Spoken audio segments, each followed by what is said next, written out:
तर नमस्कार मंडळी, मी योगेश चंदवरकर, ट्रॅव्हल विथ योगेश चंदवरकर व मुंबई गणपती प्रस्तुत गप्पा टायटल स्पॉन्सर पीएनसी कलाकृतीच्या पुढच्या भागामध्ये आपलं स्वागत करत आहोत. तर आज आपल्यासोबत बोलणार आहेत ज्याची मी स्वतः खूप आतुरतेने वाट बघत होतो, मूर्तिकार प्रशांत दादा देसाई. प्रशांत दादा नमस्कार. नमस्कार नमस्कार. प्रशांत दादा, मला एक तर सगळ्यात पहिलं सांगा, पॉलिटिशियन बनण्याचं काही स्वप्न होतं का? आता याचं कारण मी असं बोलतो, आता आम्ही तुम्हाला आहे ना ते हे विसर्जनानंतर आहे ना नरे पार्कमध्ये असेल किंवा आपल्या ती शाळा शिरोडकर शाळेमध्ये बघितलेलं. वक्ते खूप मस्त होतं. जे बोलतात ना, जेवढे राजनेते ते हाताचे हे गाणी करतात. स्वप्न होतं का कधी राजकारणात जाण्याचं? नाही नाही, कधीच असं आमचं स्वप्न माझं असं कधीच नव्हतं. फक्त जेव्हा मी संघटनेशी संलग्न झालो तेव्हापासून मूर्तिकारांच्या विषयाशी संलग्न ज्या ज्या काही गोष्टी असतील त्याच्यावर विचार विनिमय करून त्यांचा विचार सरकारपर्यंत मांडणं हे काम आम्ही करत असतो. मग त्याच्यात जे काय आम्हाला बोलावं लागतं किंवा करावं लागतं ते सगळं आम्ही करतो. म्हणजे काय काय वेळेला फ्लोमध्ये मला आठवतं ना, मी शूट करत होतो नरे पार्कला. मी फ्लोमध्ये नाही दिलं तर आपण मुंबई बंद करू, कारण का कसं आहे, ही आपल्या महाराष्ट्राची संस्कृती आहे आणि त्याच्यावरच घाला घातला गेला होता. ह्याचं गांभीर्य आत्ता जर झालं असतं की जेव्हा गणपती जवळ आले तेव्हा जर झालं असतं त्याचा उद्रेक खूप मोठा झाला असता. ते मागे आल्या झाल्यावर सुद्धा आपल्याला त्याचं एक छोटंसं गांभीर्य समजलं की आता हे जर पुढे भाद्रपदात झालं तर त्याचा उद्रेक केवढा होईल. आणि मुंबईतला का असो किंवा महाराष्ट्रातला असो किंवा देशातला असो, हा सणांवर जगणारा माणूस आहे. आपली संस्कृती, भारतीय संस्कृती ही सणांवर जगणारी आहे. बाहेरच्या कुठच्याही देशांमध्ये असे सण, अशी संस्कृती नाही आहे. आणि तो एक प्रत्येकाला दिलेला पॉज आहे की तुम्ही त्या सणामध्ये तुम्ही तुमचा आनंद व्यक्त करा, दुःख व्यक्त करा, जे काय तुम्हाला एक्सप्रेस व्हायचं ते एक्सप्रेस व्हा, त्यातनं परत रिफ्रेश होऊन परत कामाला लागा. ह्याच्यासाठी ह्या सगळ्या सणांचा हा जो घाट घातलेला आहे आपल्या पूर्वजांनी, त्याचा एक आढावा आपल्याला सगळ्यांना माहिती पाहिजे. आणि ते जर तुम्ही असं कंपाईल करून बंद करून स्टॉप करण्याचा जो कोण प्रयत्न करेल त्याच्या विरोधात आम्ही नक्की उतरणार. आता ह्याच्या आधी आपण एकदा 2018ला मुलाखत घेतलेली परेल वर्कशॉपमध्ये. त्याच्यानंतर आता त्यावेळेला एक मूर्तिकार म्हणून घेतलेली आणि आता एका संघटनेमध्येही तुम्ही आहात. मला एक सांगा ना, या दोघांमध्ये बोलतात नाही, दोन्ही सांभाळण्यामध्ये फरक किती आहे? खूप मोठा फरक आहे. कारण मूर्तिकार म्हणून जेव्हा करतो तेव्हा इंडिव्हिज्युअल सगळ्या गोष्टींचा विचार असतो. पण आत्ता ॲज अ हा विषय म्हणा किंवा मूर्तिकार संघटनेतल्या मूर्तिकारांचा विचार करून जेव्हा आपण काम करतो तेव्हा एका वेगळ्या पातळीवर काम करावं लागतं. मग तिथे सामदाम दंडभेद सगळं वापरावं लागतं आम्हाला. पण जेवढं सामोपचाराने आपल्याला घेता येईल तेवढा घेण्याचा प्रयत्न करतो. नाहीच जमलं तर मग आहे तसं खळखट्याक. मग तुमच्यावर तो आरोप पण होता मूर्तिकाराला मारण्याचा. हो, आम्ही मारलं ना. मुळात माझा हा प्रश्न आहे की तो मूर्तिकार होता का? जर तो मूर्तिकार असता तर त्यांनी मूर्तिकारांचा विचार केला असता. तो त्यांनी केला नाही. दुसरी गोष्ट, हा तुमचा वैचारिक वाद असला पाहिजे ना की वैयक्तिक. त्यांनी तो वैयक्तिक घेतला. त्यांनी बऱ्याचशा गोष्टी अशा ज्या करायला नाही पाहिजेत ते सोशल मीडियावर केल्या आणि वातावरण तापवण्याचा प्रयत्न केला. आता आम्ही वैयक्तिकरित्या जर आलात तर वैयक्तिकरित्यानेच आम्ही तुम्हाला उत्तर देणार. तुमचे जे विचार चांगले असतील, योग्य असतील, तुम्ही समोर बसून मांडायला पाहिजे होते. पण त्याचं म्हणणं होतं की तो मातीच्या मूर्तिकारांचं हे करतोय, नेतृत्व करतोय. नाही, पण जर एखाद्या समितीचा किंवा संघटनेचा अध्यक्ष फक्त एकाच बाजूनी जर लढायला लागला तर कसं होईल? आमच्या संघटनेत सुद्धा मातीकाम करणारे आहेत, ते सुद्धा माझ्याशी संपर्क साधतात. पीओपीचे मूर्तिकार आहेत, कागदाचे मूर्तिकार आहेत. आम्ही कधीच कोणाला विरोध केलेला नाही. आम्ही कधी कोणाच्या व्यवसायावर पाय ठेवलेला नाही. जर तुमच्याकडे पुरावे आहेत की पीओपी हे पर्यावरणपूरक नाही तर तसं तुम्ही दाखवा. आमच्याकडे पुरावे आहेत की पर्यावरण पीओपी हे पर्यावरण त्याचं विघटन होत नव्हतं. नाही, विघटन होत नाही हा एकच मुद्दा आहे. हं. पण तो एक चांगला पण आहे ना, प्लस पॉईंट पण आहे, की जर तुमची मूर्ती विसर्जन केली, तुम्ही 3दा बुडून विसर्जन केलीत, पाण्यात ठेवलीत, तर पाण्यात त्याचा काही दुष्परिणाम होत नाही. ती बाजूला काढून तुम्ही रिसायकलिंग करू शकताय. आज मातीमध्ये जर मी सगळे तुम्हाला इन्ग्रेडियंट्स दाखवले, तर 15 इन्ग्रेडियंट्स हेवी मेटल्स आहेत त्याच्यात. ते जेव्हा विरघळतात पाण्यामध्ये, तेव्हा ते तुम्ही कलेक्ट करू नाही शकत माती. वाळू आणि माती मिक्स होऊन जाते. मग एवढी टन माती तुम्ही जेव्हा समुद्रात टाकणार आहात, त्याचं विघटन झाल्यानंतर ती कशी काय कलेक्ट करणार आणि त्याचं प्रोसेस कशी काय करणार तुम्ही, ते मला सांगा. नाही, पण आता कोर्टाने पण जो निर्णय दिलाय, कोर्टाने मातीच्या मूर्तीला परमिशन दिले छोट्या विसर्जन करायला. मग नाही, आहे बघा, आम्ही कोणाच्याही विसर्जनाच्या विरोधात नाही आहे. तुम्ही मातीचे करा, विसर्जन करा, त्यांचंही विसर्जन होत आहे. पीओपीचे सुद्धा विसर्जन होत आहे. आम्ही कित्येकदा BMCला किंवा कित्येकदा मोठ्या मोठ्या नेत्यांना हे सांगितलेलं आहे की पीओपी हे रिसायकलेबल मटेरियल आहे. तुम्ही त्याचं रिसायकल करू शकता. तुम्ही त्याचं रिसायकलिंग प्रोसेसचे युनिट्स टाका ना. बट या मोठ्या स्कॅम, कारण मुंबईमध्ये जे हाईट आहेत त्या हाईटमध्ये एवढं मोठं रिसायकल पॉसिबल होऊ आहे? शकतं ना, होऊ शकतं, ओके. होऊ शकतं. जसं तुम्ही कुठे नेव्हीचा ड्राय एरिया बघितला असेल, की तिथे मोठ्या मोठ्या नेव्हीच्या बोटी येतात त्या एरियामध्ये, ते डिसमेंटल केल्या जातात, त्यांचं रिसायकलिंग होतं, बऱ्याचशा गोष्टी रिसायकल होतात. तशा पद्धतीने गणपतीचं करता येईल. लोकांचा म्हणण्याचा उद्देश काय आहे की तुमचे पीओपीचे गणपती समुद्रात गेल्यामुळे मासे मरतात, जीवितहानी होते वगैरे वगैरे, हे जे बोलतात ते काय तथ्य नाही आहे. सरळ स्पष्ट माझं मत आहे. आज समुद्राच्या किनाऱ्यापासून संपूर्ण, आज तुम्ही कोस्टल रोड बघाल, सगळं बघाल, कितीतरी समुद्र ऑक्युपाय करून ठेवलेला आहे. तेव्हा मासे मेले नाहीत का? इतके टन तुम्ही सिमेंट त्या याच्यामध्ये ओतताय, समुद्रात ओतताय, तेव्हा माशांना काय होत नाही का? एक दिवसाच्या विसर्जनानेच होतं का? तुम्ही काहीतरी सोय करा ना. तुम्ही एवढा मोठा प्रकल्प राबवू शकता, समुद्राच्या वरनं खालनं.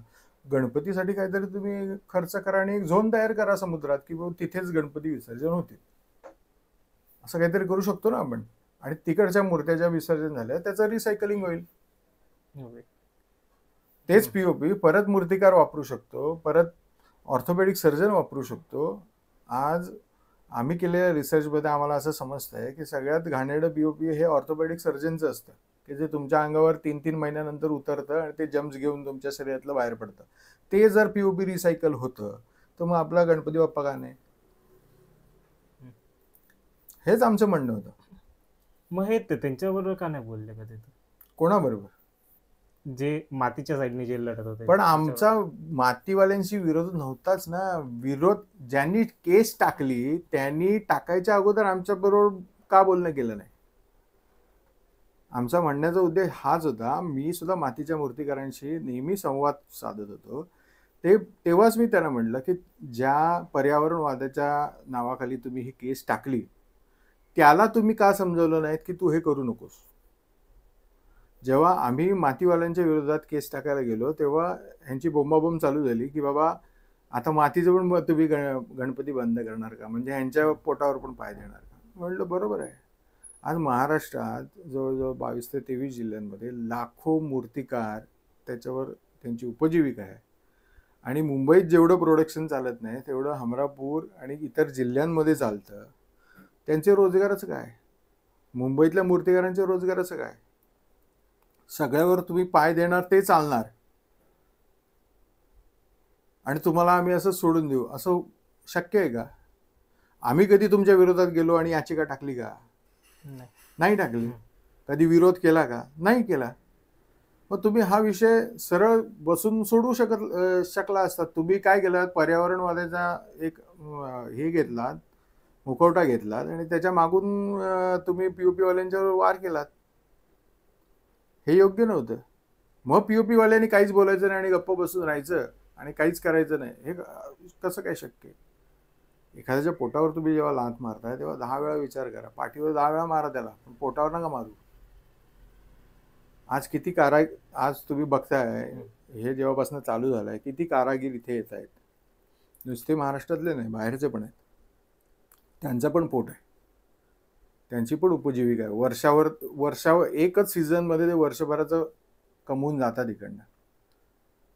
असे असंख्य लोक आहेत की चहा विकणाऱ्यापासून ते दुर्वांची जुडी विकणाऱ्यांपासून डेकोरेशनवाल्यापासून सगळं ह्यांच्यावर हे आहे, ठरलेलं आहे या गणपती बाप्पाच्या सीझनमध्ये. आणि सगळ्यांचे हे धंदे बंद झाले असते. आत्ता पण जो हा निर्णय आला तो पण आता ह्या वर्ष म्हणजे 2026च्या मागेपर्यंत आलाय. पुढे काय नाही होईल ना, तुम्ही निर्बंध पाळा ना चांगले. तुम्ही तुमचा जो सण आहे तो वाचवण्यासाठी तुम्ही पण 4 पावलं मागे या.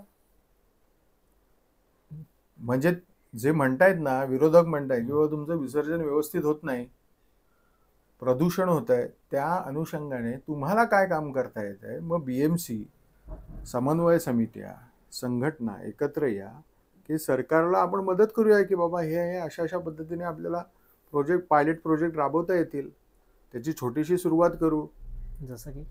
जसं का रिसायकलिंगचा एक पायलट प्रोजेक्ट लावा. त्याच्यातनं तुम्हाला अंदाज येईल की किती मूर्त्या रिसायकलिंग होत आहेत.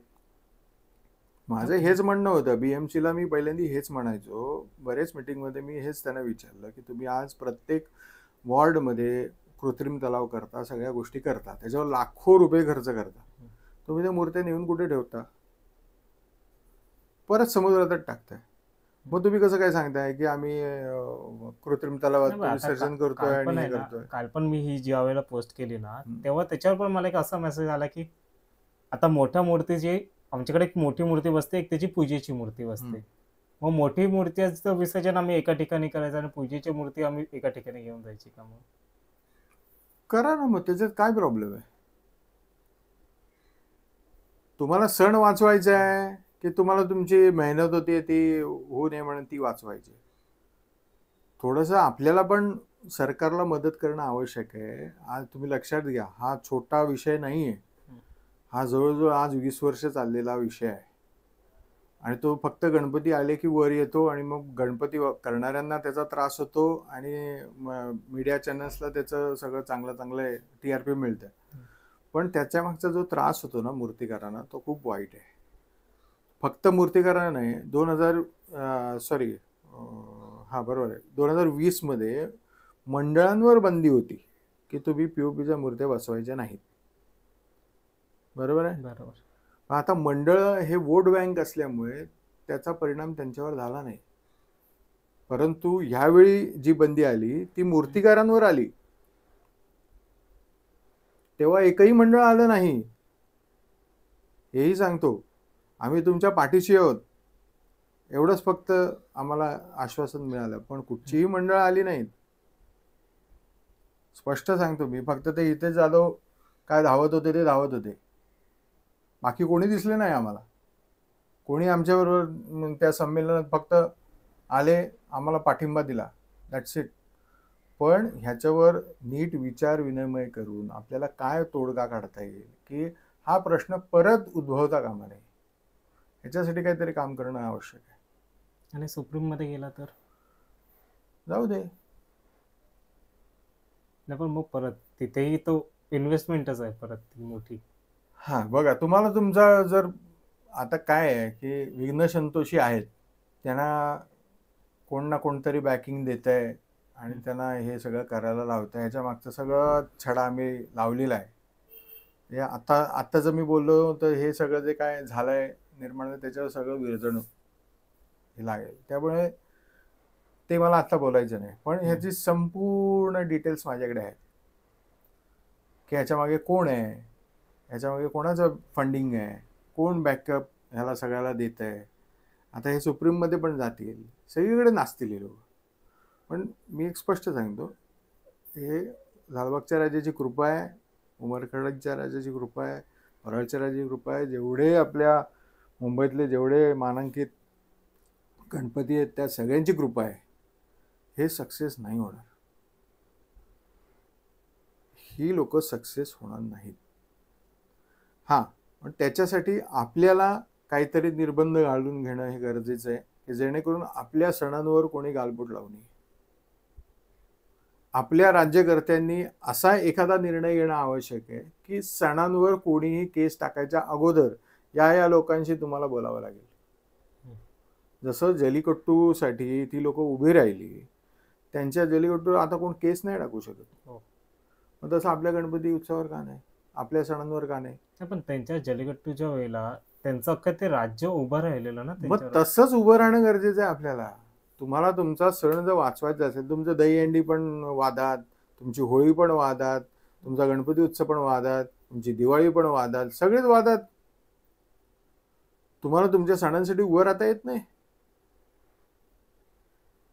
आपण काय झालोय, आळशी झालोय, आपण निर्लज्ज झालोय की आपण आपल्या सणांविषयी, आपल्या भावनांविषयी एकदम काय म्हणतात निर्बुद्धपणे बघतोय. त्याचं काही पडलं नाही. मला फक्त 8 to 5 जॉब करायचा आहे, पैसे कमवायचे, गाडी घ्यायची, घर घ्यायचं आहे, ह्याच्यातच गुंततोय. आणि आज कुठचा राजकीय पक्ष कशात गेला, तो कोणाच्या ह्याच्यात गेला, त्याच्या व्यतिरिक्त सांस्कृतिक काही आहे का आपल्याकडे? पहिल्यांदा नाटकं चालायची गणपती उत्सवात, आज चालतायत का? नाही. जुने जुने पिक्चर्स चालायचे, गाण्याचे कार्यक्रम व्हायचे, त्याविषयी बोललं जायचं, साहित्याविषयी बोललं जायचं. आज जेव्हा बघा तेव्हा सकाळी उठल्यावर हे साहेब काय बोलले, ते साहेब काय बोलले, मग त्याच्यावर ते साहेब काय बोलले, तेच बघतोय आपण. ना साहित्याविषयी, ना क्रीडेविषयी, ना आणखीन कुठच्याही गोष्टीविषयी आपण चर्चा करतो. आपण प्रगल्भ होणारच कसे? हे जर सगळं आपण बंद करत चाललो तर मग राहणार काय? फक्त युट्यूब? नाही करून चालणार ते. आपल्याला आपली संस्कृती वाचवण्यासाठी काही ना काहीतरी गोष्टी करणं आवश्यक आहे, त्याशिवाय नाही. पण आता तुम्ही राजकारणाचंच बोललात, आता काही जण असंही बोलतात की ह्या वर्षी फक्त इलेक्शन आहे म्हणून ही परमिशन दिलेली आहे. नाही, असं कसं? ते जर असेल तर म्हणजे सगळं कोर्ट पण राजकारण्यांनी विकत घेतलं असं तुम्हाला म्हणायचं आहे का? असं होऊ शकत नाही. त्यांनी एक लक्षात घ्या, ह्याच्या अगोदर सरकारने न्यायालयाने स्पष्ट सांगितलं होतं मंडळांना, आम्ही तुमचा उत्सव बंद करत नाही आहोत, पर्यावरणाची हानी होऊ नये या संदर्भात आम्ही हा विषय घेतोय. लक्षात आलं? परंतु पीओपी हे पर्यावरण पूरक आहे हे मान्य करून घ्यायलाच न्यायालय तयार नव्हतं. कारण ते आज 20 वर्ष सगळ्यांच्या डोक्यात असं बिंबवण्यात आलं होतं की पीओपी हे पर्यावरण पूरक नाही. त्याचे शास्त्रीय पुरावे असून सुद्धा, आलं का लक्षात? पण यावेळी जेव्हा मूर्तिकार रस्त्यावर उतरला तेव्हा सरकारला सुद्धा त्याची दखल घ्यायला लागली. आणि मी सर्वप्रथम आभार मानेन माननीय आशिष शेलारजी यांचे, कारण त्यांनी हा विषय उचलून धरला. विधान भवनामध्ये सुद्धा जेव्हा हे चालू होतं, सत्र चालू होतं, तेव्हा सुद्धा काही काही आमदारांनी हा प्रश्न मांडला, कारण का तो त्या पटलावर येणं फार गरजेचं होतं. त्यावेळी जवळजवळ 225 आमदारांना संपूर्ण महाराष्ट्रामधनं लेटर्स गेली होती की आमचा हा विषय हा तुम्ही मांडा. तेव्हा त्याच्यातनं 3-4 जण बोलले. म्हणजे त्या विषयाचं गांभीर्य किती होतं हे सगळ्या मूर्तिकारांना जेव्हा समजलं तेव्हाच हा विषय वर आला. नाही तर आतापर्यंत ते काय पीओपी काय बंद होत नाही असंच म्हणत होते. बरोबर. किंवा काही काही मूर्तिकार पण असे, मी मूर्तिकारांची पण सगळ्या मूर्तिकारांची बाजू घेत नाही, काही काही मूर्तिकार पण असे होते जे सगळ्यांचं होईल ते आमचं होईल. पण ह्याला काय अर्थ आहे की जे सगळ्यांचं होईल ते आमचं होईल म्हणजे बाकीचे मूर्ख आहेत का? असं नाही ना होत. आणि माती माती माती माती माती किती आणणार आहेत तुम्ही? माती किती आणणार आणि किती कारागीर आहेत ते मला सांगा. किती मुंबईत कारागीर आहेत मला सांगा. पारंपरिक मूर्तिकार गिरगावात सोडले तर गिरगाव नंतर परळमध्ये काही सोडले तर त्याच्यानंतर पारंपरिक कारागीर किती आहेत? काही आकडा आहे? काही नाही. आमच्याकडे आहे संघटनेत, तो आम्ही तुम्हाला सांगू शकतो. संपूर्ण महाराष्ट्रामध्ये कोकण सोडलं, गिरगाव, हे सगळे अवलंबून कोकणातलीच लोक पहिल्यांदा इथे यायचे काम करायला. त्याच्यावर हे एस्टॅब्लिश झालेले सगळे कारखाने आहेत. आले का लक्षात? वर्षभर काम चालतं, चांगली गोष्ट आहे. वर्षभर त्याच्यावर उपजीविका होते, सगळं मान्य आहे आम्हाला.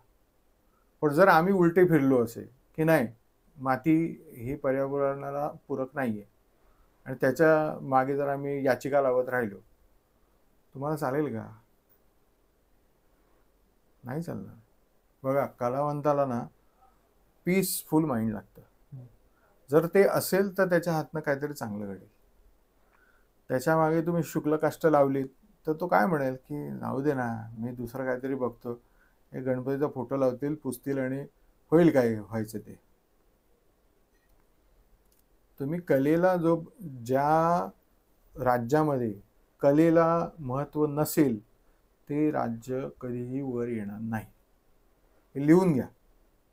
आज तुम्ही जगाच्या पातळीवर पॅरिसला जा, युरोपात कुठेही फिरा, त्या लोकांनी जे कलेला महत्त्व दिलंय ते महत्त्व प्रत्येक राज्याने दिलं पाहिजे. तर भारतीय संस्कृती लोकांपर्यंत पोचेल, जगातल्या लोकांपर्यंत पोचेल की कलेने सुद्धा किती समृद्ध हा महाराष्ट्र आहे.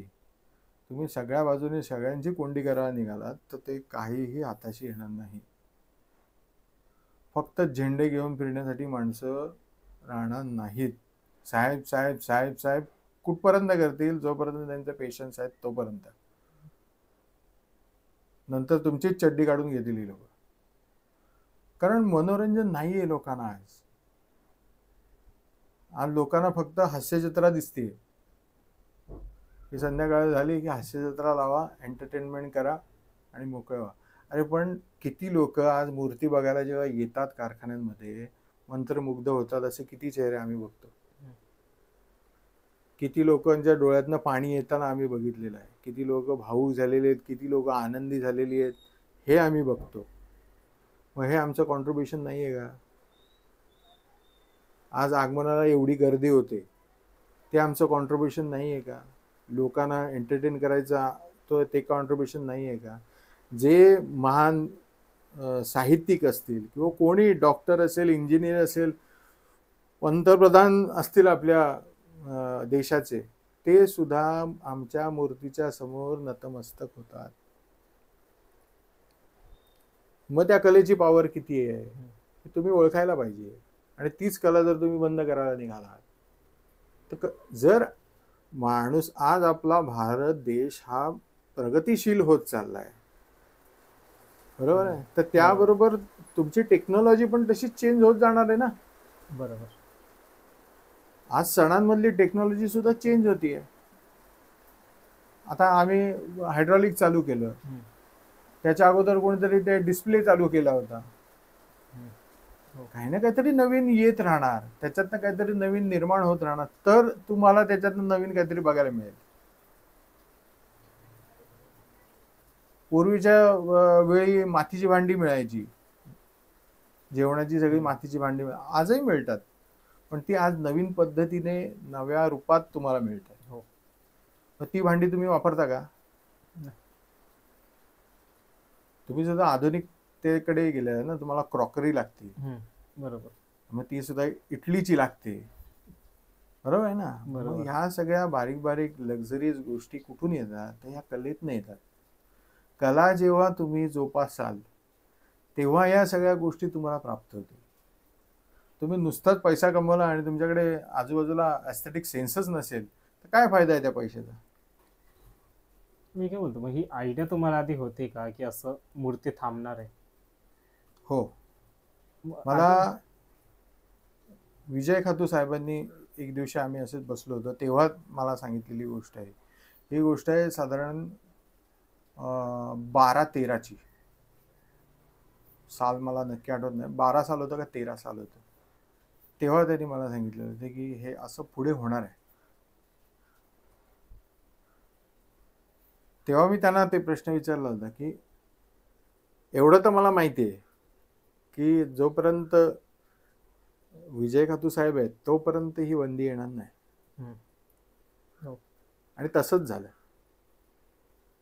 साहेब नाही आहेत त्यानंतर हा सगळा घाट हो. घालण्यात आलाय. नाही तर साहेबांनी कधीच होऊ दिलं नसतं. कोणाची ताकद पण नव्हती. मग असं का? त्या माणसाची ताकदच तेवढी होती, त्या माणसाची पोचच तेवढी होती. विजनरी माणूस होता तो. मी हे नाही बोलत की आता कोण विजय खातू बनू शकतो, बट ऍटलिस्ट त्या पावलावर पाऊल ठेवून. नाही, तसं कसं आहे की म्हणून कला ही अशी गोष्ट आहे की एकदा झाली ना की ती परत होत नाही. तसंच विजय खातू साहेब होते. परमेश्वरांनी त्यांना त्या तेवढ्याच प्रमाणात बनवून पाठवलेलं होतं आणि तीच तेवढीच ताकद होती. ती परत पुन्हा होणे नाही. आलं का लक्षात? पण त्यांचा आदर्श घेऊन आपण पुढे काहीतरी करणं आवश्यक आहे, एवढंच आम्ही म्हणतो. त्यांचा जो वारसा, त्यांना गुरु म्हणायचं आणि गुरु जे करत होते त्याला लाथाडायचं, हे काम आम्ही नाही केलं. जे तुम्ही मूर्तिकार मगाशी म्हणालात ना, ते हे आमचे गुरु आहेत म्हणून सांगतात, पण तुमच्या गुरुंना तुम्ही लाथाडताय हे तुम्हाला समजत नाहीये. मातीचा मूर्ती करणाराच मूर्तिकार असं नसतं. माती हे फक्त माध्यम आहे. का? त्याच्यात व्यवस्थित आपल्याला जे मांडायचे ते मांडू शकतो.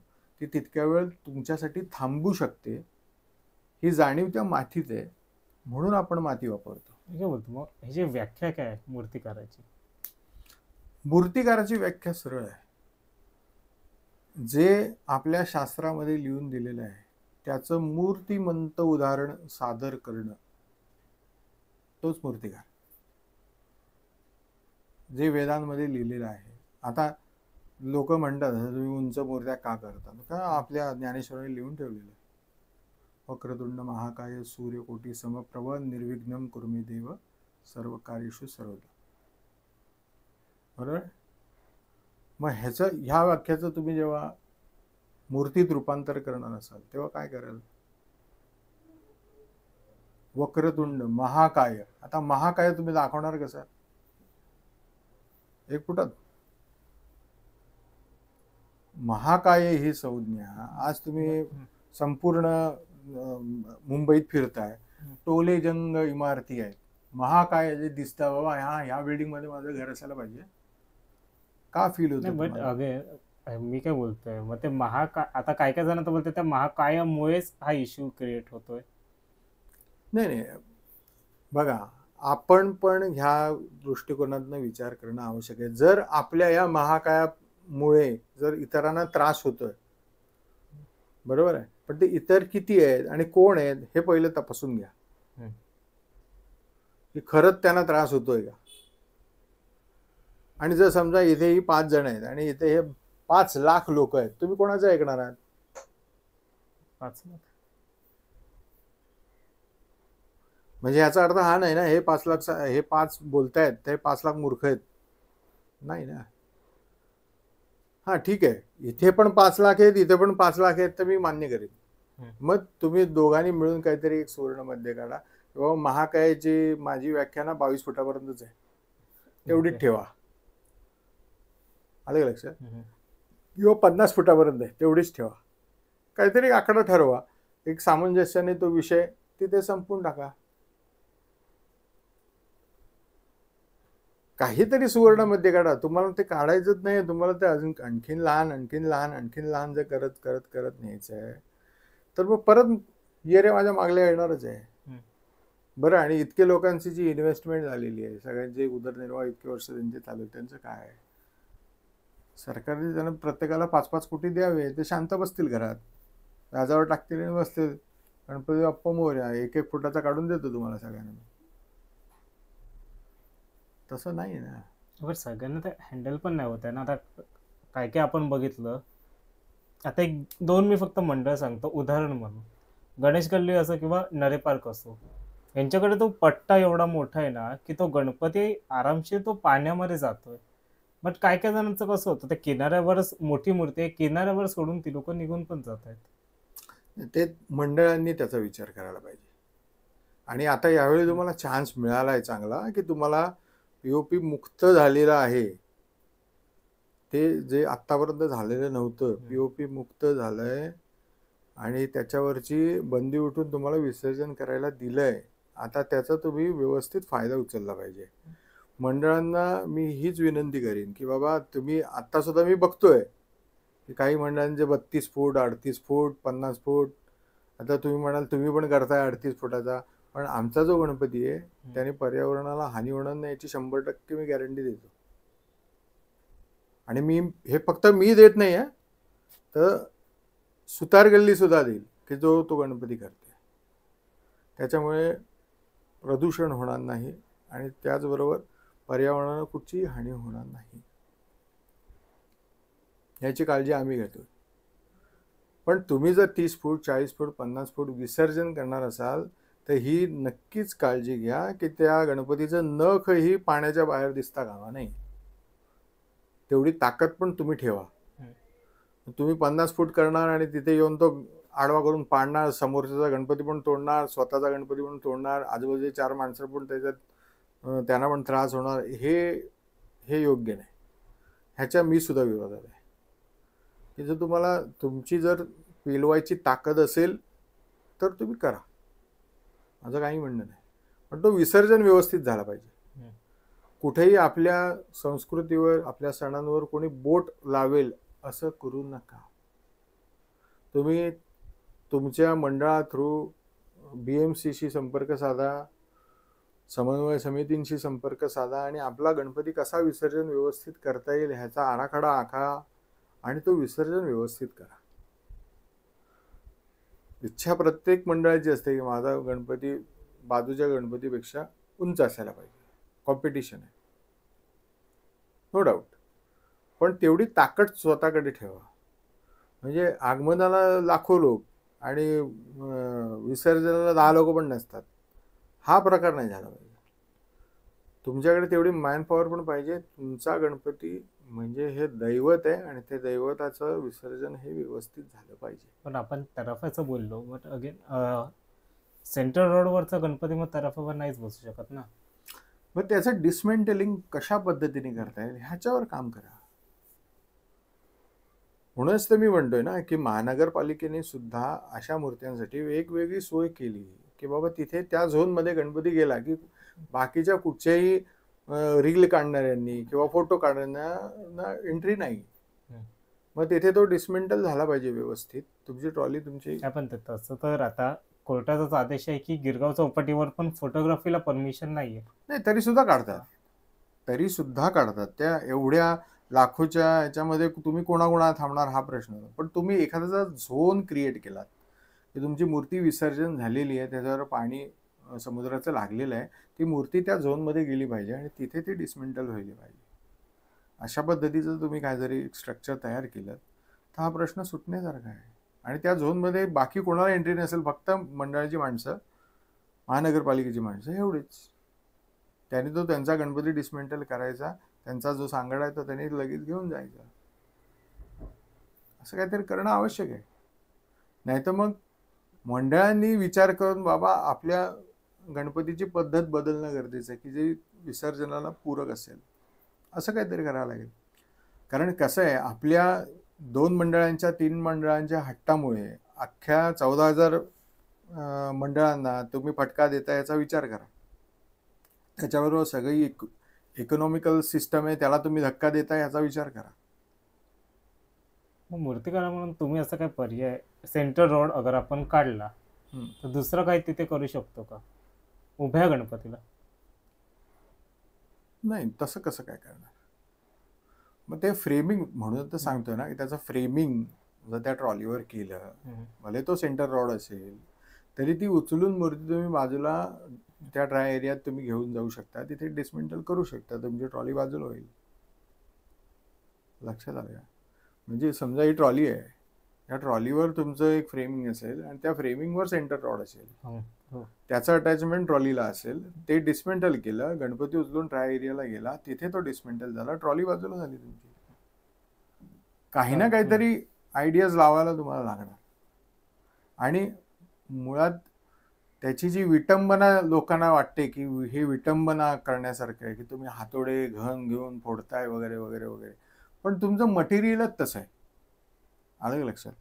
तिथे जर तेवढी माती असेल तर ती काय तुम्ही पाणी मारून मारून मारून मारून ती ओली करून ती विरघळणारच आहे. पण जिथे टफ मटेरियल आहे त्याला तोडायला जर हातोडाच लागतोय तर त्याला दुसरा पर्याय नाही आहे. आणि तेवढे मोठे गणपती मातीचे करून तेवढे कारागीर पण नाहीत आपल्याकडे कोण. आणि हे सस्टेनेबल मटेरियल आहे, याच्यासारखं मटेरियल नाही. त्यामुळे त्याचं डिस्मेंटलिंग करताना हे शक्यतो कोणाला दिसू नये अशा पद्धतीने तुम्ही करा. ह्याचं पण एक उदाहरण देतात की बंगालची मूर्त्या, तर ती लोक बोलतात ती लोक ते मूर्ती नाचवतात पण मातीच्या. मग आपल्या इथे का नाही ते होत आहे? नाही, कारण त्याच्या मागचं कारण हे भौगोलिक आहे. बंगालच्या मूर्त्या ज्या आहेत त्या गंगेच्या पात्रातली माती घेऊन ते लोक करतात आणि त्याचं विसर्जन गंगेच्या पात्रातच करतात. त्यामुळे ती माती जिकडनं काढली तिथेच ती जाते. तसा भौगोलिक परिसर आपल्याकडे कुठेही नाही. आपल्या नदी नाल्यांमध्ये शाडूची माती मिळत नाही. शाडूची माती कुठून येते? गुजरातमधून. आणि आपण ती विसर्जन कुठे करतोय? गिरगाव चौपाटीत आणि आपल्या मुंबईत. हा फरक लक्षात घ्या. मग ते एक तर ती माती उरलेली जी विसर्जित केलेली माती परत गुजरातला पाठवा आणि रिसायकलिंग करून आणा किंवा इथे युनिट टाका, हाच एक पर्याय. तसंच आहे इथे.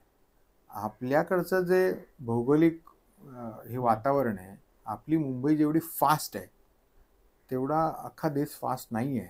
बरोबर. आपल्याकडे जेवढ्या गोष्टी ॲडॉप्ट केल्या जातात तेवढ्या गोष्टी बाहेरच्या राज्यांमध्ये नाही केल्या जातात, अजून त्यांच्यापर्यंत पोचलेल्या पण नाही आहेत. तेवढे ॲडव्हान्स मुंबईकर आहेत, महाराष्ट्रातली लोक आहेत. मग ते जेवढं इन्व्हेन्शन करत जाणार आहेत तेवढ्या त्या गोष्टी मटेरियल्समध्ये आणखीन विविधता आणत जाणार आणि ते करत जाणार. आता हत्यारे येतात ना तुमची नवीन आता यायला लागली, त्याच्यात व्हेरिएशन आलं ना. बरोबर. तेवढं प्लास्टर कमी झालं की, तेवढी माती कमी झाली की. धोतर पहिल्यांदा प्लास्टरची टाकायची, मातीची टाकायची. आता धोतर येतात ना कपड्याची, तेवढं मटेरियल कमी झालं. बरोबर.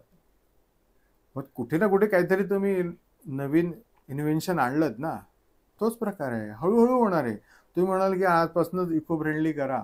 इको फ्रेंडली काहीही नाही. पहिली गोष्ट मातीही नाही आणि कुठचीच गोष्ट इको फ्रेंडली नाही. मटेरियल ह्याच्यात एकच गोष्ट आहे, सस्टेनेबिलिटी. ती किती सस्टेन करते, तुम्ही त्याला किती रियूज करू शकता, ते तुमच्या किती वापरात आणू शकता, एवढंच आहे. कुठच्याही आज मेडिकल फील्डमध्ये जा, कुठचंही मटेरियल घ्या, ते रियूज होतंय. आज तुमची इंजेक्शन जेव्हा वाया जातात, बाटल्या वाया जातात, ते रिसायकल होतात, परत तुमच्याकडे येत आहेत. तशाच पद्धतीने तुम्ही जे आता गणपतीत जे काय मटेरियल वापरताय ते रियूज कसं करता येईल, त्याच्यासाठीच हा रिसायकलिंग प्रोजेक्ट टाकणं गरजेचं आहे. मला सांगा ना, इतक्या मोठ्या लढाईमध्ये साथ कोणाची भेटली? ह्या लढ्यामध्ये बरेचसे अनुभव आले आम्हाला. म्हणजे आमचा हा विषय मांडण्यासाठी म्हणून आम्ही बऱ्याचशा मीडिया पार्टनर्सकडे गेलो की तुम्ही ह्याचं एक चर्चासत्र भरवा, की मातीवाले जे आता हे बोंबट्ट आहेत की मातीत झाली पाहिजे, मातीत झाली, त्यांना उभे करा, आम्ही उभे राहतो आणि समोरासमोर होऊन जाऊ दे ना, काय चांगलं आहे काय वाईट आहे. आणि जे ठरवायचं आहे ते पब्लिक ठरवेल की पब्लिकला काय घ्यायचं आणि काय नाही. पण पब्लिकपर्यंत ते जाणं गरजेचं आहे की पीओपी काय आहे काय नाही आहे. पण त्याच्यासाठी आम्हाला कुठच्याही मीडिया पार्टनरची साथ मिळाली नाही. काही पेपर सोडले, पुढारीसारखा, महाराष्ट्र टाइम्ससारखा, त्यांनी आम्हाला आमच्या काही बाजू ऐकून घेतल्या आणि त्या मांडल्याही. परंतु हे जे मोठे मोठे चॅनल्स आहेत कोणीही ऐकायला तयार नाही, कोणीही आमचं म्हणणं ऐकून घेतलं नाही. प्रसिद्ध वार्ताहर त्यांना मी स्वतः मेसेज केलेत, कॉल केलेत की तुम्ही हे चर्चासत्र भरवा, ह्याच्यावर चर्चा झाली पाहिजे, तेही कोणी ऐकलेलं नाही. आजही आम्हाला असा सूर दिसतो की ह्यांना सगळ्यांना पीओपी नको आहे. ह्यांना कोणीतरी वरच्या ह्यांच्या बॉसने सांगितलेलं आहे की पीओपीच्या विरोधातल्याच बातम्या लावा. तसं होता कामा नये. दोन्ही बाजू तुम्ही ऐकून घ्या आणि पारंपरिकतेला पुढे घेऊन जाण्यासाठी जे जे काय आवश्यक आहे ते सगळं मटेरियल तुम्हाला वापरावं लागणारच आहे. आज तुम्हाला जप करायला सांगतात तुम्ही जपाचं मशीन लावता ना, हो, ते तुम्ही अडॉप्ट केलंयत ना, बरोबर. मग त्याला तुम्ही विरोध केला तर तुम्ही काय म्हणणार? नाही नाही, हे आमचं फ्रीडम आहे. अरे मग मूर्तिकारांच्या फ्रीडमचं काय आहे? मूर्तिकारांनी फक्त तुम्ही जे सांगाल तेच करायचं का? तसं नाही आहे. बऱ्याचशा गोष्टी आहेत, अडचणी आहेत, त्या तुम्ही पण ऐकून घ्या आणि त्याच्यातनं काहीतरी सुवर्ण मध्य काढा. एवढंच आमचं म्हणणं होतं. मग तेच मग आले कोण नंतर?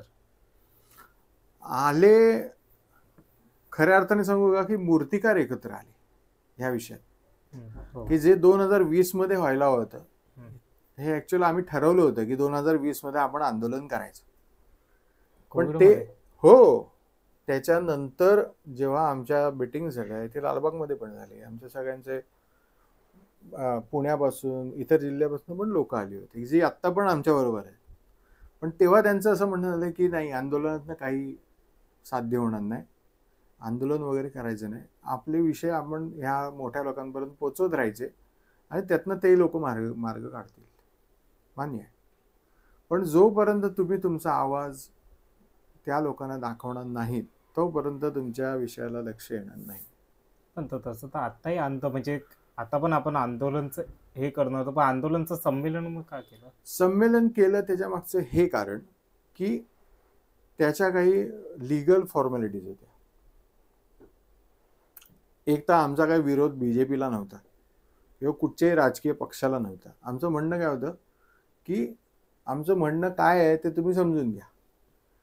आणि जोपर्यंत आमचा एकच उद्देश होता की जोपर्यंत अख्खा महाराष्ट्रातले मूर्तिकार एकत्र येणार नाहीत, त्यांची ताकद दाखवणार नाहीत, तोपर्यंत तुमचा विषय हा मांडला जाणार नाही. तेवढाच आमचा उद्देश होता. त्यामुळे आंदोलन करायचं ते नंतर संमेलनात कन्वर्ट झालं.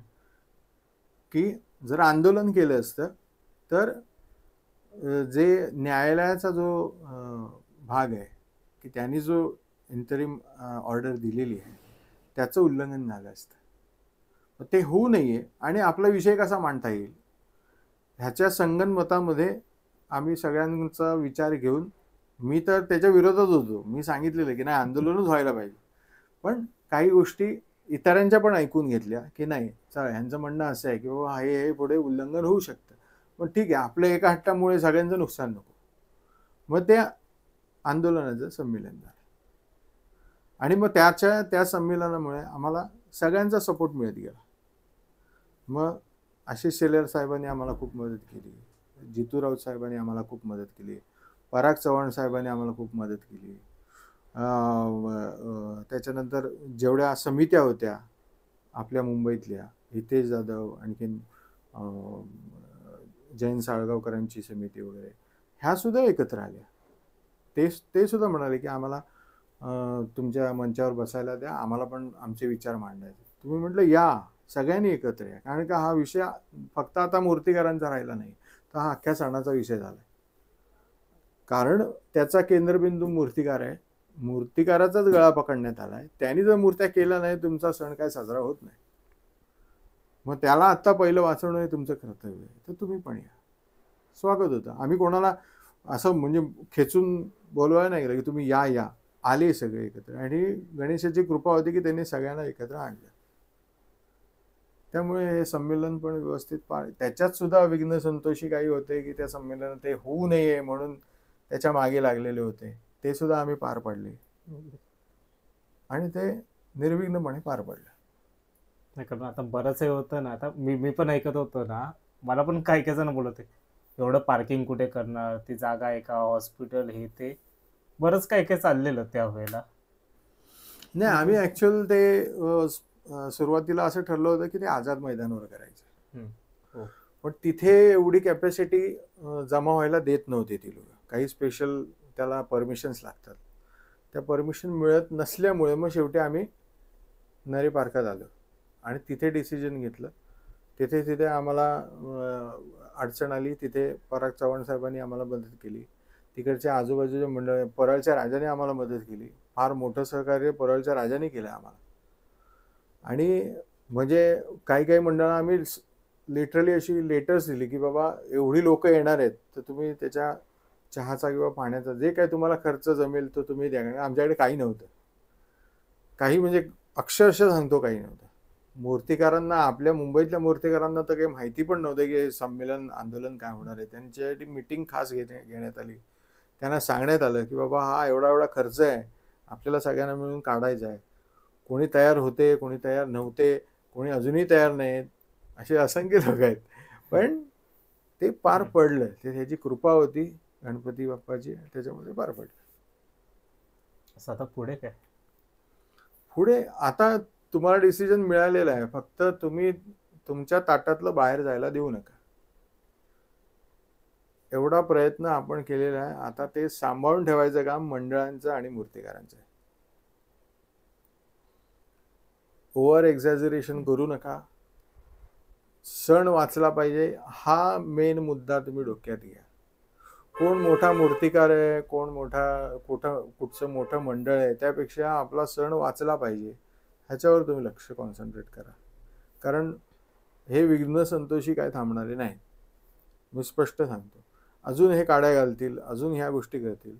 माझं तर महाराष्ट्र शासनाच्या मुख्यमंत्री साहेबांना एक विनंती आहे की तुम्ही असा काहीतरी कायदा आणा की उठसूट येतो आणि हिंदू सणांवर तुम्ही जे काय निर्बंध लादायचा प्रयत्न करतोय ते लादू शकणार नाहीत, अशा पद्धतीचा काहीतरी एक कायदा यायला पाहिजे. हां, नो डाऊट ज्या सणांमध्ये काही अतिरेक आपल्याकडनं होत आहेत ते सुद्धा आपल्याला कमी करायला पाहिजेत. 2 पावलं आपल्याला मागे यायला पाहिजे. ठीक आहे, आपला सण व्यवस्थित साजरा होणं गरजेचं आहे. आपल्या संस्कृतीचा प्रत्येक पार्ट हा व्यवस्थित साजरा होणं गरजेचं आहे. त्याच्यासाठी काय करता येईल ह्याच्यासाठी आपण काम करणं आवश्यक आहे.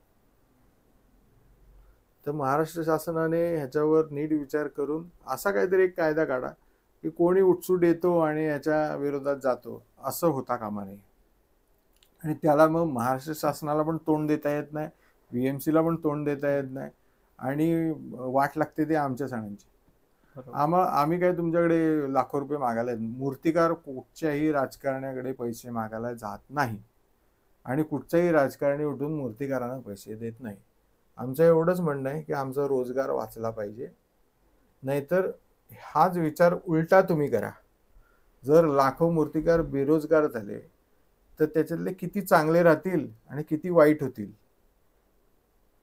मग तुम्ही कशाला प्रोत्साहन देता ह्याचा विचार करा की ते गुन्हेगारीकडे वळणार. जसं तुम्ही मागाशी म्हटलं तुम्ही मारामारीला प्रोत्साहन देता का, करावं लागतं काय काय वेळी. तर दादा आता आपण समितीचं बोललो, आता येऊया मूर्तिकारांवर. सांगा ना, उमरखाडीचा गणपती बनवत आहेत, काय वेगळं बघायला भेटेल? वेगळं असं दरवर्षी आपण काय ना काहीतरी देण्याचा प्रयत्न करतो, पण तो गणपतीच करून घेतो जे काय असेल ते. आणि ह्यावेळी नक्कीच काही ना काहीतरी तुम्हाला वेगळं बघायला मिळेल. काही सांगू शकतात का? नाही, आता जर सांगितलं तर ते त्याची मजा निघून जाईल थीमची. पण ती शॉर्ट फॉर्म म्हणजे एक थीम आहे आणि त्या थीमवर काम चालू आहे. तर मला सांगा, आता ती पूजेची मूर्ती, ह्याच्या आधीही तुम्ही ती मूर्ती केली आहे. एक नॉर्मल जे बाकीचे मूर्ती करणं आणि ती एक मूर्ती करणं यामध्ये किती फरक असतो?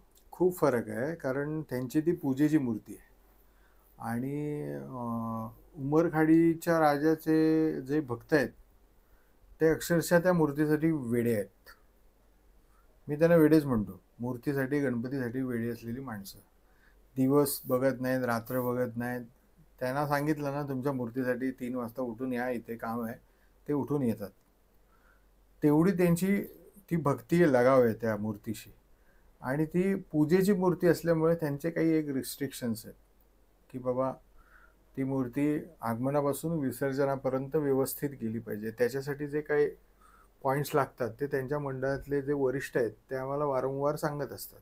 त्यामुळे काही काही वेळी आम्हाला पण रिस्ट्रिक्शन्स येतात की नाही, आम्हाला फार असं आडवं तिडवं फिरवायचे असतात मूर्त्या, पण ते आम्हाला करता येत नाहीत. त्यांच्या साचेबद्ध पद्धतीने करण्याचा प्रयत्न आम्ही करतो.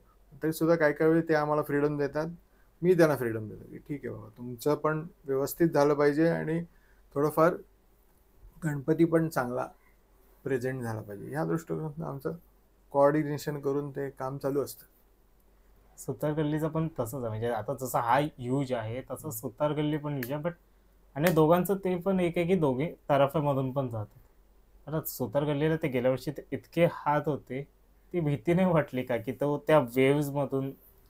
नाही नाही, ती मला भीती नाही वाटली, कारण का माझा ज्या वर्षी पहिल्या वर्षी मी गणपतीवर तेव्हा थोडीशी मला भीती वाटलेली की हा एवढा मोठा गणपती हे बरोबर विसर्जन करतील का, ही एक थोडीशी भीती होती. पण मी जेव्हा तो गणपती तराफ्यावर बघितला सोशल मीडियावर, तेव्हा मी सल्यूट केलं. म्हटलं विथ प्रभाव ह्या लोकांनी गणपती उचलून तराफ्यावर घेतला, म्हणजे ही बाप माणसं आहेत. प्रचंड ताकद, प्रचंड मेहनत, प्रचंड प्लॅनिंग असतं त्यांचं. म्हणजे भूषणबाई असो, परत अजय भाई असो, अद्वैत असो, आदेश असो, आणि सांगळेसाहेब असो, चिराग असो, हे सगळे मुरलेली माणसं आहेत तिकडची, आणि ते प्लॅनिंगनेच चालतात. त्यांच्याकडे एवढी ऊर्जा आहे, म्हणजे तुम्हाला खरं नाही वाटणार, पण ते विसर्जन करून त्यांचं सगळ्यात लवकर गणपती विसर्जन होतं तिकडे. हो, बरोबर. त्याच्यानंतर ते गल्लीत येतात, आणि जवळजवळ मला आकडा नीट सांगता नाही ना, पण किमान 5,000 ते 6,000 लोकांना ते पावभाजी खायला घालतात गणेश भक्तांना.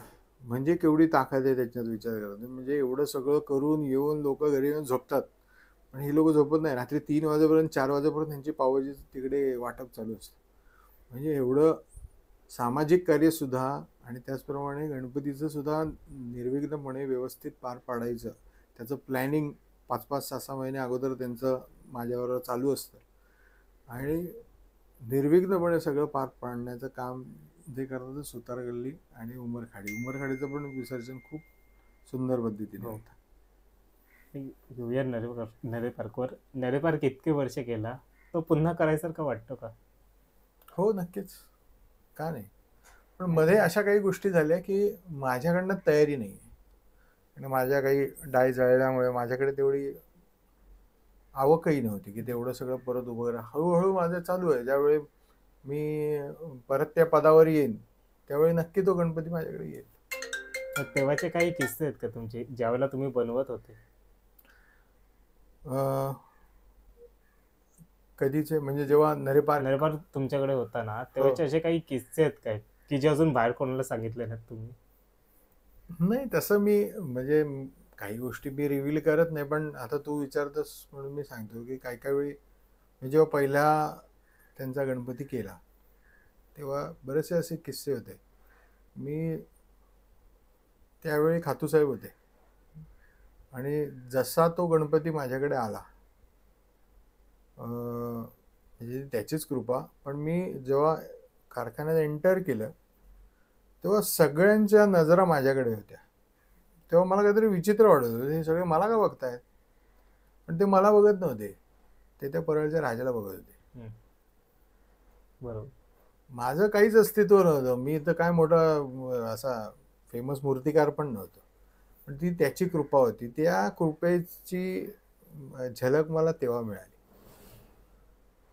आणि बरेचशा लोकांचं असं, हा करेल काय, होईल काय याच्याकडनं.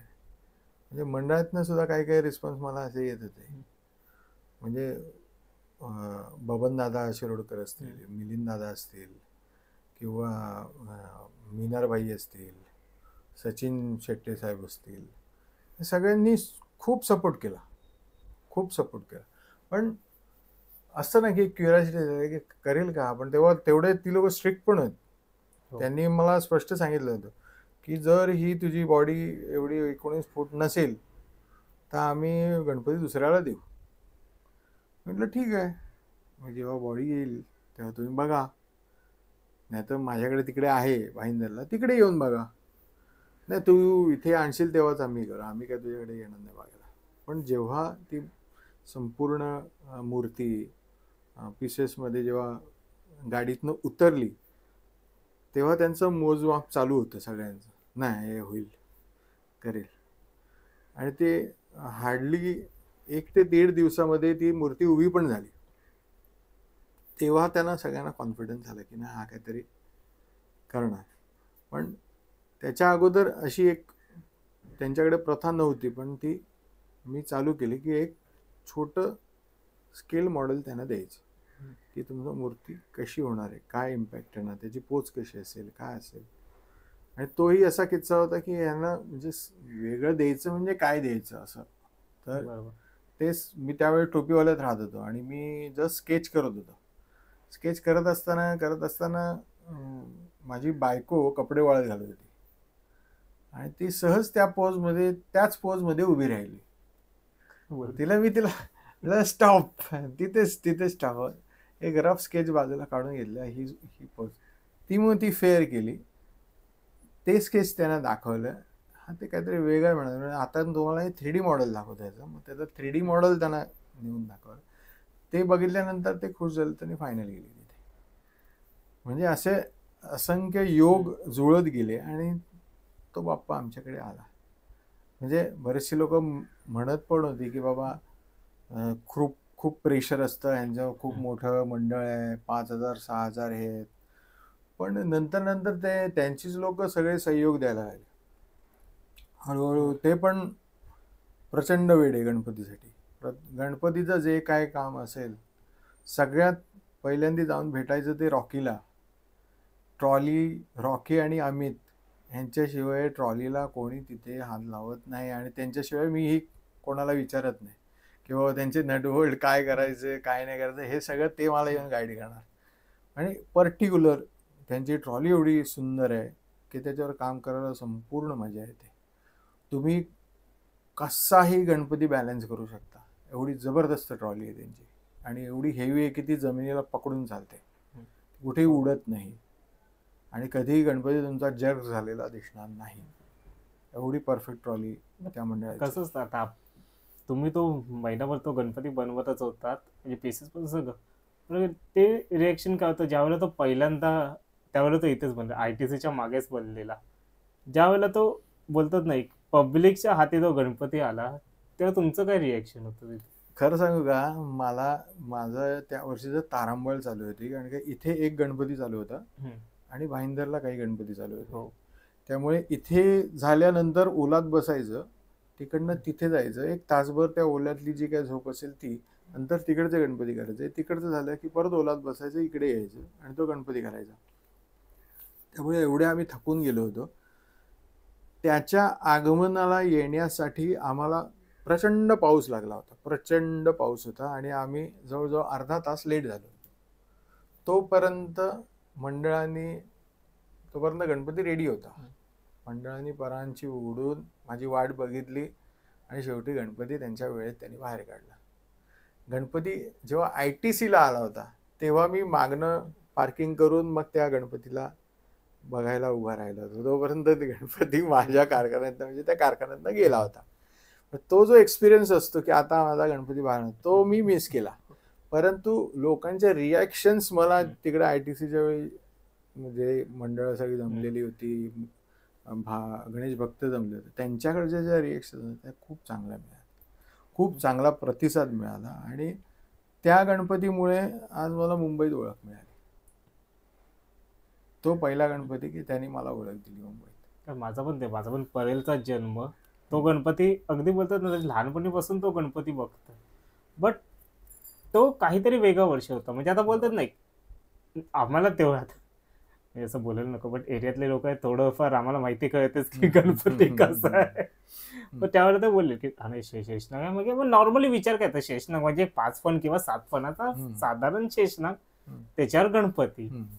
पण नंतर शेषनाग पण काहीतरी वेगळे होते, ते दोन्ही साईडनी जे फ्लो आलेले त्या शेषनागालाही. त्याच्यावर त्रिशूळ होता एक, हा, आणि त्याच्यावर बऱ्याचशा राजाचा लोगो होता. ते एक वेगळंच कंपोजिशन तयार झालं होतं.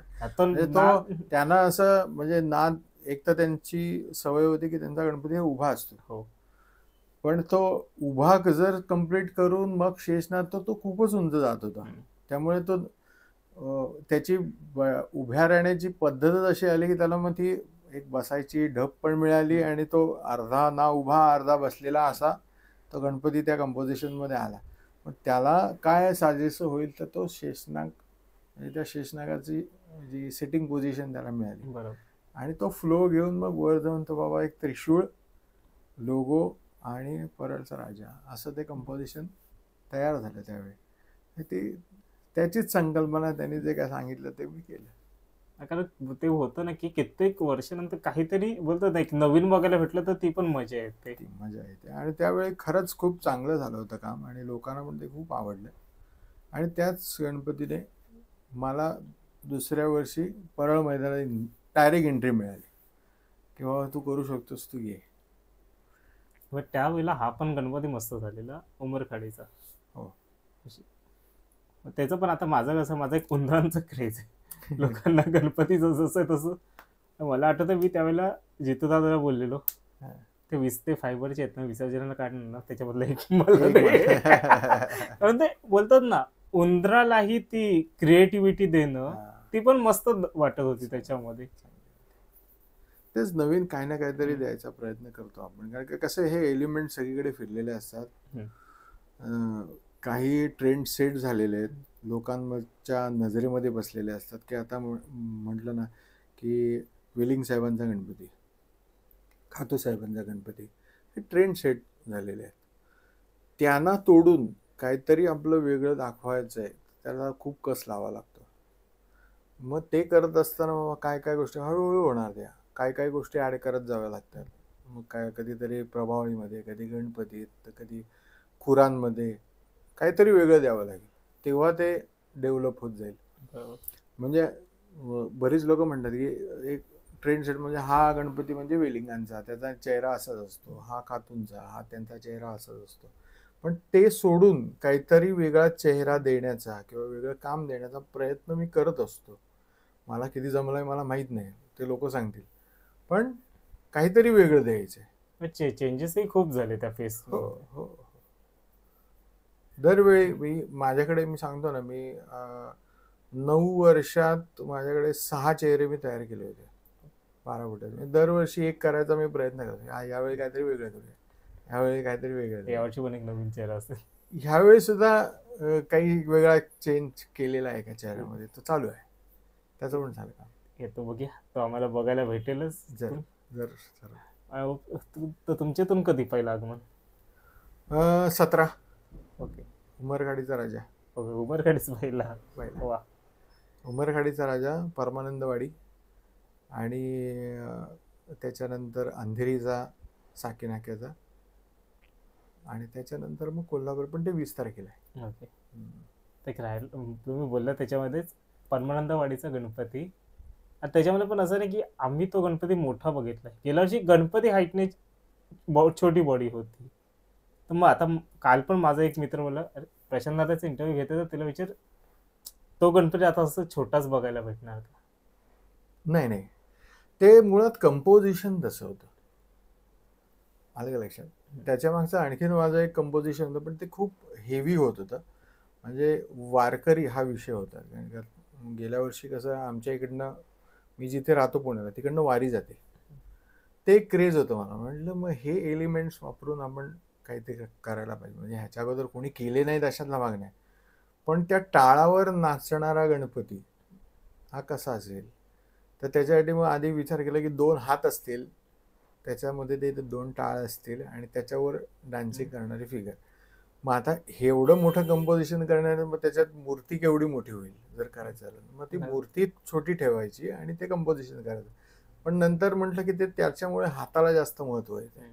मग ते हात आम्ही वाईप आउट करून टाकले, फक्त टाळ ठेवले, तो नाम ठेवला विठ्ठलाच्या, पांडुरंगाच्या भक्तांचा, आणि ती त्या टाळावर नाचणारी मूर्ती, असं ते कंपोजिशन. कारण अशी मूर्ती आहे ना, म्हणजे आता मी ह्या टाईपची मूर्ती फक्त संदेश नारकरांकडे बघितली आहे छोट्या व्हर्जन मध्ये. आता मला पण ज्या वेळेला माझा एक मित्र आहे त्याने दाखवलं ना, मला छोटी मूर्ती तू हे कर, फोटोशॉप करून मोठी करून दाखवतोय.